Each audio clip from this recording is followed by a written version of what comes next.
So we have a session on different specific neuropathies ahead of us.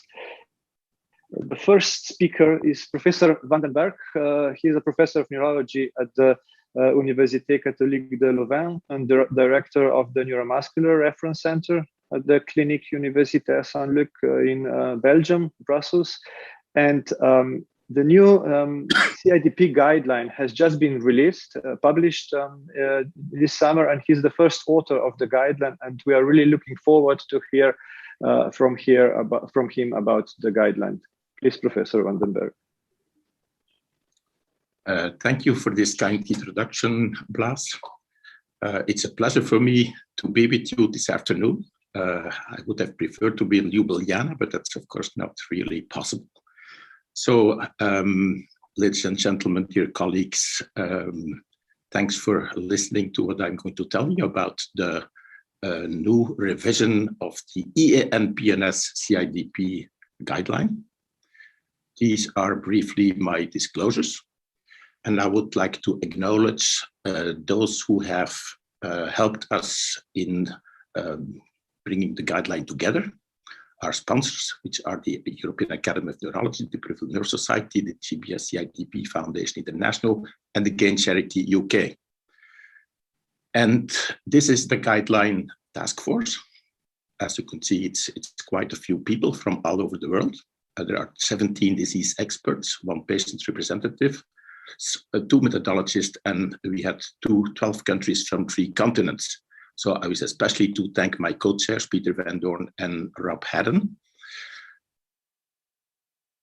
CIDP was described for the first time in 1975 by Peter Dick and his colleagues at the Mayo Clinic.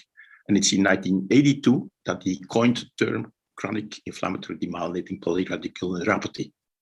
And then he also showed that it could be treated. Now, what he described so many years ago was what we now call typical CIDP. And this is what we used to formulate in the first revision of the guideline in 2010. So there is weakness and sensory dysfunction of the 4 limbs, and it's proximal and distal, and it's progressing over more than 2 months. Now, typical CIDP certainly is the most common form of CIDP, but over time, a number of other forms have been associated with CIDP, and we have called these forms atypical CIDP. Now, it is not really atypical, these forms, and it's because of this that we prefer to call these variants. And as you can see, there is I'm trying to get my screen up so I can see what I say. So these variants are distal, sensory, motor, and multifocal. Multifocal is also called Lewis-Sanders syndrome, and one of the variants of multifocal is focal.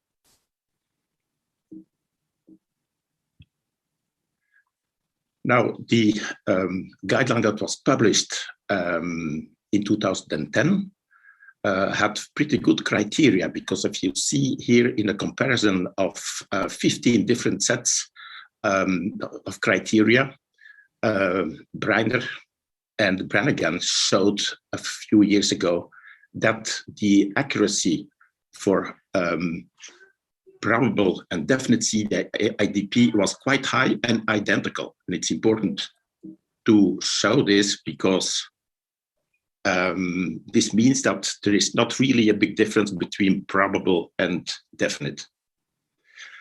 Now, despite this, misdiagnosis of CIDP is quite common. And as you can see, in a publication of 2015, Allen and Lewis, they showed that about 50% of cases referred to them as CIDP had something else. And as you can see, the differential is enormous. So there are many different things in there, and these patients had a diagnosis of CIDP. And this has been confirmed by other authors over time. So it's really not easy to make the diagnosis correctly. Now, the misdiagnosis mainly concerns the variants. So if you look only at typical CIDP, there is no real problem. And because of this, more attention needs to be paid to the variants, and this was a top priority. Revision of the criteria, the clinical criteria for typical CIDP, there is not much change. So there is a little bit change in the wording, but basically it's the same thing. For the variants, we wanted to make things a little bit more clear. Distal CIDP is distal sensory loss and muscle weakness, predominantly in the lower limbs. Multifocal or focal sensory loss, muscle weakness, multifocal or focal, usually asymmetric and upper limb predominant. And for multifocal, it's in more than one limb, and for focal, in only one limb. Motor CIDP, only motor symptoms and signs. For sensory CIDP, no motor involvement. And we used to call the multifocal variant asymmetric. We don't think that's really the appropriate name. It's true that it is the case, but the main thing is the multifocality. So what we did in 2010 is develop three levels of certainty for the diagnosis: definite, probable, and possible. And for all these three levels, the clinical criteria are, of course, always the same and very important. But then there were the electrodiagnostic criteria for each of these levels. Now, the possibility was given to update upgrade the diagnostic category by adding supportive criteria. And these supportive criteria, as you can see, but I can't see them, so this is a little bit. Okay, I'm there. So our sensory conduction, response to treatment, and nerve biopsy. Now, what has changed? First of all, we eliminated the term definite, because you're never certain of the diagnosis. There is no gold standard diagnosis. The second thing we did was to delete the probable category, because as I already said, the diagnostic accuracy between definite and probable is the same. And then the other thing we did is, to get away with the sensory conduction as a supportive criteria, and sensory conduction abnormalities are integrated in the main criteria. So, and also something that has changed is the addition of ultrasound. In 2010, it was only MRI, and now ultrasound has become quite important. So if we clean this up, then we see that we have two levels, possible CIDP and CIDP. And to have possible CIDP, you need the clinical and the electrodiagnostic criteria, electrodiagnostic, weakly supportive of demyelination, and for CIDP, strongly supportive of demyelination. Again, it is possible to upgrade the diagnostic category by fulfilling two supportive criteria. Just a brief word about the methodology. So over recent years, we need to use the GRADE methodology, which is very demanding and a little bit complicated, but also very good. Grading of recommendations, assessment, development, evaluation. The first thing you do is to develop PICOs. So these are questions, research questions, population. That's the patient's CIDP, intervention, that can be a diagnostic test or a treatment, a comparison, and then the outcome. Do the patients get better with a certain treatment? So we developed 7 PICOs on diagnosis, and all of these led to good practice points. Just one was good enough for grade. Does this mean that a good practice point is not as valuable as a recommendation? Not really, but it's true that the level of certainty of the evidence is not as good as for the treatment PICOs. And for the treatment PICOs, we had 5, and for pain, we had only the possibility to give an expert opinion. So that's also a good practice point. So let's start with the electrodiagnosis, and I think it's probably very important because the meeting you have now is about electrophysiology. So what we have since many years is the different motor conduction parameters: conduction velocity, distal latency, F-wave, conduction block temporal dispersion, and the distal CMAP duration prolongation. So to be strongly supportive of demyelination, you must have one of these 6 parameters with criteria fulfilled in 2 nerves. And it's only weakly supportive if it's in only 1 nerve. If you fulfill the clinical criteria as a patient, then you make a diagnosis either of CIDP or possible CIDP. And if you don't fulfill the criteria, it's probably not CIDP. So an important change are the sensory conduction studies. So for all forms of, for CIDP or possible CIDP, you need to have conduction abnormalities on the sensory level in 2 nerves. This can be distal latency, snap amplitude, slowed conduction velocity, just outside of normal limits. There is an exception, and that's sensory CIDP with normal motor nerve conduction studies, which we call pure sensory CIDP. There you need more specific criteria. Conduction velocity slower than 80% of normally 2 nerves, and if the snap amplitude is reduced, less than 70%. And another option is sural sparing pattern in 1 nerve. But with all of this, you do never get to the diagnosis of CIDP. It remains at maximum diagnostic certainty of possible. So electrodiagnosis remains strongly recommended to support the clinical diagnosis. For typical CIDP, you need criteria fulfillment in 2 nerves for typical CIDP, and in only 1 nerve for possible typical CIDP. And then you have, as I mentioned, to fulfill sensory nerve conduction abnormalities. Then there is something new, and this is the following. In patients suspected of typical CIDP because they fulfill clinical criteria but not minimal EDX criteria, you can make a diagnosis of possible typical CIDP if there is objective improvement following treatment, and if, in addition, there is at least 1 other supportive criterion fulfilled. Then we come to distal CIDP. Here, it is required that motor criteria are fulfilled in upper limb nerves, at least 2, and then you can make a diagnosis of distal CIDP. For possible distal CIDP, you get 2 possibilities. Either you have criteria fulfilled in 2 lower limb nerves, or you have criteria fulfilled in just 1 upper limb nerve. And then again, you need to fulfill the criterion of abnormality of sensory conductions in 2 nerves. Multifocal CIDP, motor conduction criteria need to be fulfilled in 2 nerves in total, in more than 1 limb. For focal CIDP, it's in just 1 limb. And then you have possible multifocal or focal CIDP, where you need to fulfill only 1 criteria in only 1 nerve in 1 limb. And again, sensory conduction abnormalities in 2 nerves are required. Then we come to motor CIDP and also motor predominant CIDP. I'll explain.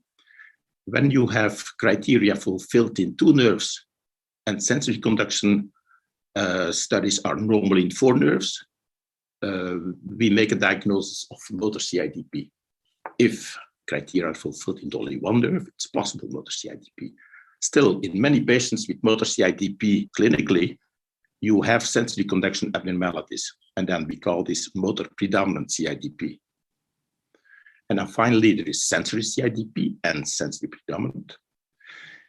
For sensory CIDP, sensory conduction criteria, as I explained, need to be fulfilled, and you should have normal motor conductions in at least 4 nerves. Again, the maximum diagnostic certainty is possible sensory CIDP. As in motor CIDP, but on the other way around, patients who clinically have pure sensory findings, these patients may have motor nerve conduction abnormalities. And when you find these abnormalities to fulfill criteria for motor conduction, then we call this sensory predominant CIDP. if it's in only one nerve, then it's possible sensory predominant CIDP. And sensory conduction abnormalities need to be present in two nerves. So this is a look at one of the flowcharts, a diagnostic flowchart, and it shows the different forms of CIDP, and it also shows on the left what is required to make the diagnosis.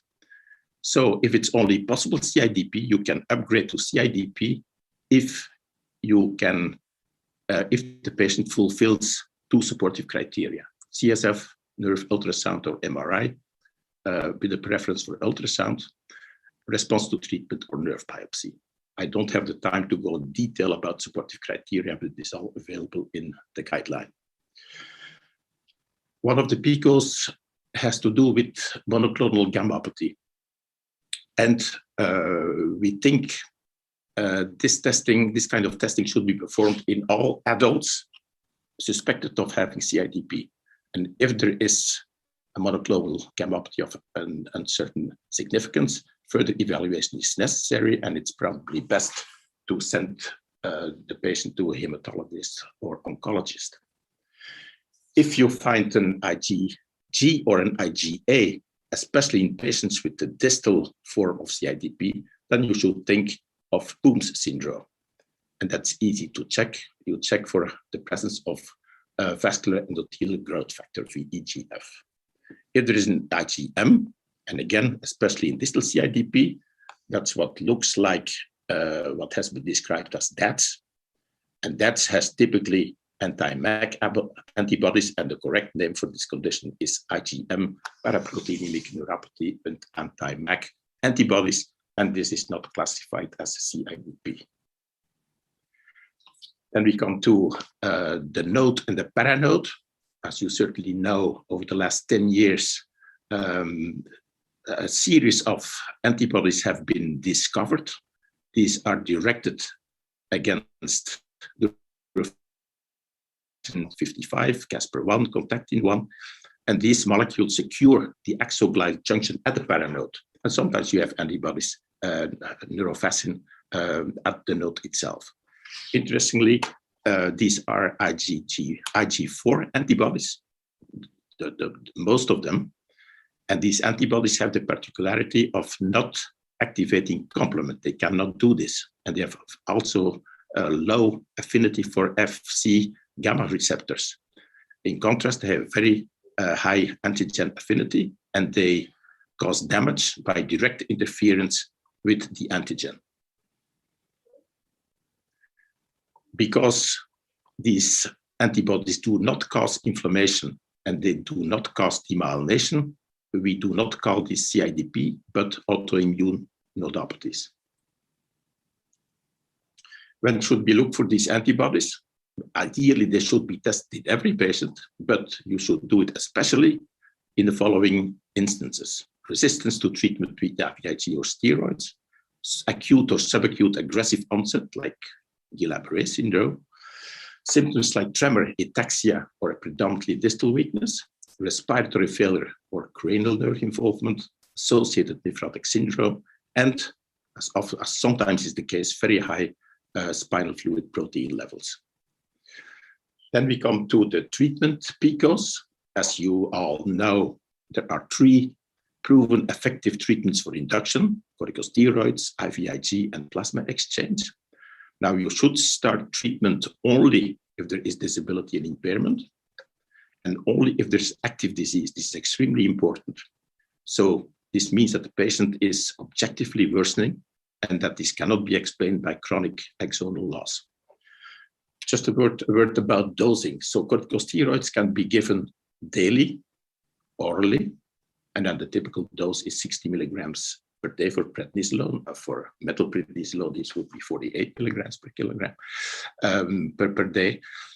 Then you can also give a post regimen, either IVIG, and then this could be methylprednisolone 500 milligrams a day for 4 days, or orally dexamethasone 40 milligrams per day for 4 days.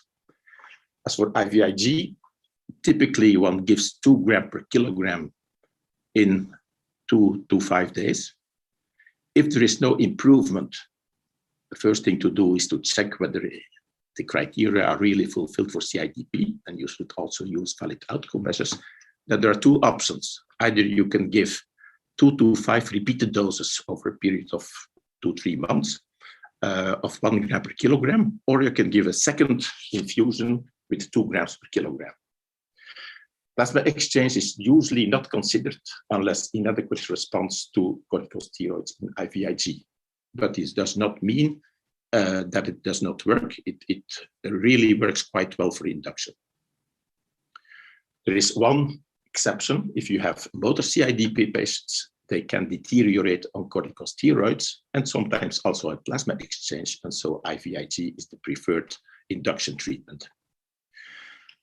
So for induction treatment, you start with one of the 3 options. If there is no objective improvement, then you should re-evaluate the diagnosis and maybe even consider referral to a specialist center. But if the diagnosis is still likely correct, you start with the second of the proven treatments. If again there is no improvement, diagnostic re-evaluation and referral to a specialist center. That's what we would recommend. And then indeed, if it seems likely that it is still CIDP, you can give the third treatment modality. And then sometimes it happens that even then the patient does not improve. Again, you should re-evaluate the diagnosis. And if you still think it's CIDP, you can try immunosuppressant drugs. And there is very low evidence for this, but rituximab, cyclophosphamide, and cyclosporine are probably the most reasonable to try. For the maintenance treatment,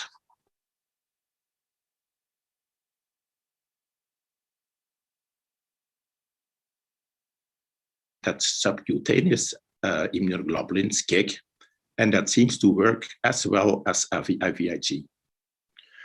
If with these treatments there is a complete response, what you should do is periodically reduce the dose or the frequency of the treatment to try to stop. And if the patient does not get worse, then he has inactive disease, or he may be in remission if he is very good. If he deteriorates, then you should restart the treatment because he has active disease. If there's only a partial response, then you should consider increasing the dose or the frequency of the treatment or do a combination treatment. I briefly mentioned here what most commonly is recommended based on clinical trials. For IVIG, that's 1 gram per kilogram every 3 weeks, and for SCIG, 0.2 or 0.4 gram per kilogram per week, and it should be the same dose as for IVIG, same overall dose.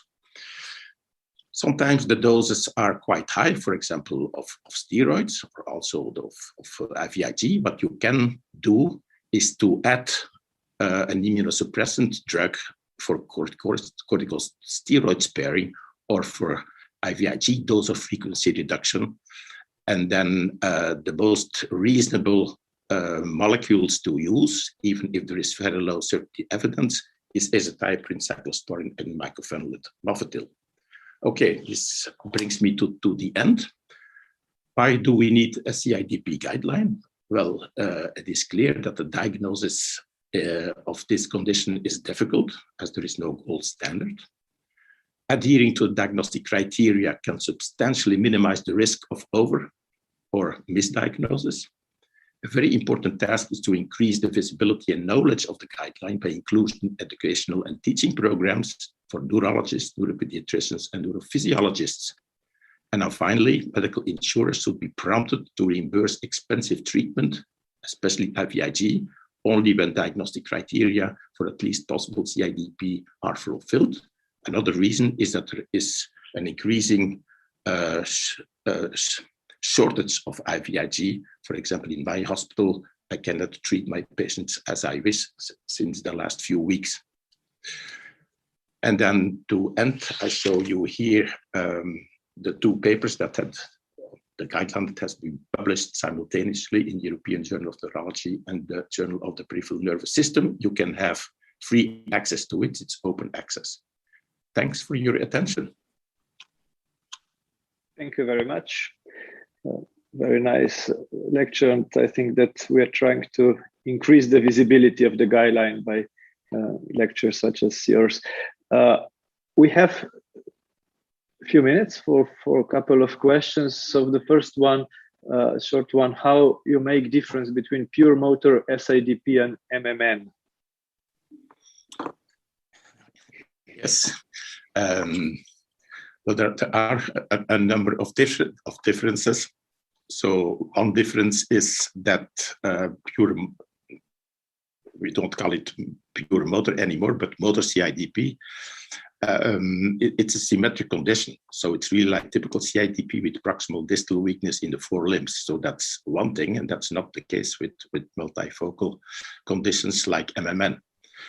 The other thing is that MMN does respond only to IVIG. For some bizarre reason, it does not respond to plasma exchange or corticosteroids. It's on the contrary, this condition can get worse. And that's a little bit the same as with motor CIDP, I would agree. Then the other thing is antibodies. So in motor CIDP, there are no antibodies against GM1 antibodies of the IgM class. And it's true that it's not always the case in multifocal motor neuropathy. It's maybe half of the patients that do have these antibodies, and we don't know why they don't have it.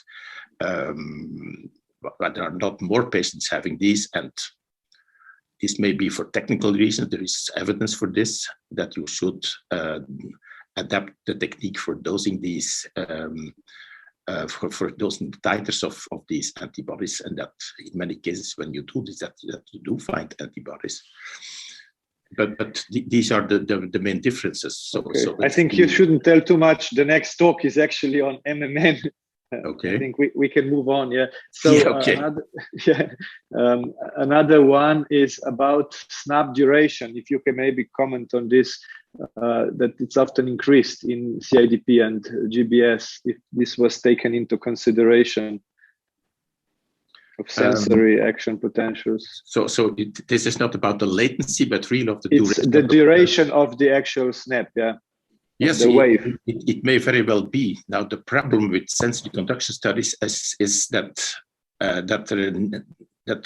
much research needs to be done to see what's really abnormal and compatible with the demyelinating neuropathy. So we don't have this. And that's also why we didn't pay too much attention. We only wanted to have sensory conduction abnormalities to make sure that it was not only a motor disease, but also sensory.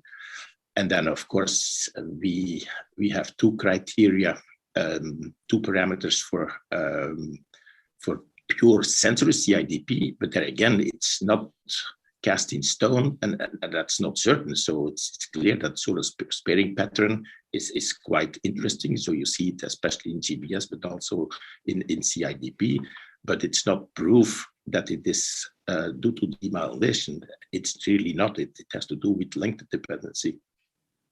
So I take that point, but I cannot really comment on whether the duration of the sensory potential is really something that may be important when we do further studies. And I think more research needs to be done. Mm-hmm.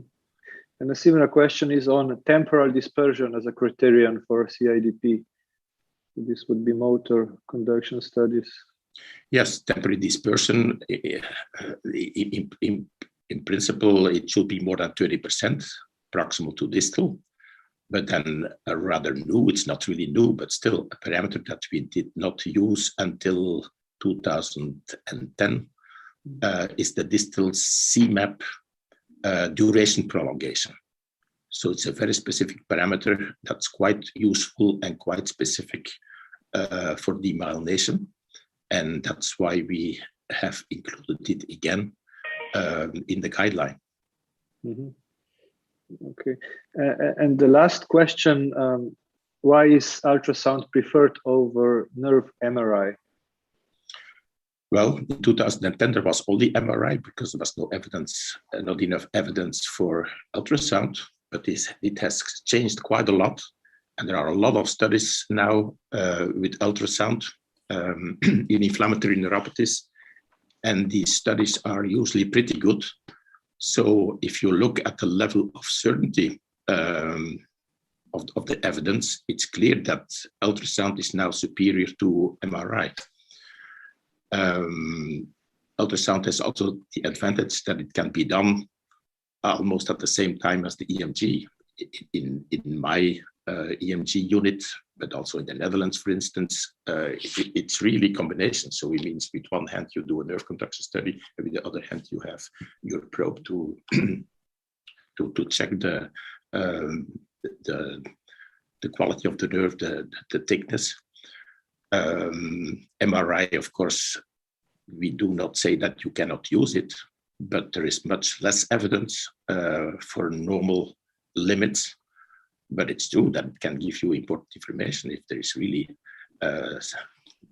thickening of the brachial plexus, for instance, then it will be helpful. But there are no real cutoffs, and so for cases where there is doubt, it may not be sufficient because there are no good normal reference values. Okay. Great. So thanks a lot. Thank you very much for joining us at the meeting. And we will move on to the next talk. Thank you, Professor van den Bergh. Thank you. It was a pleasure. Have a good afternoon.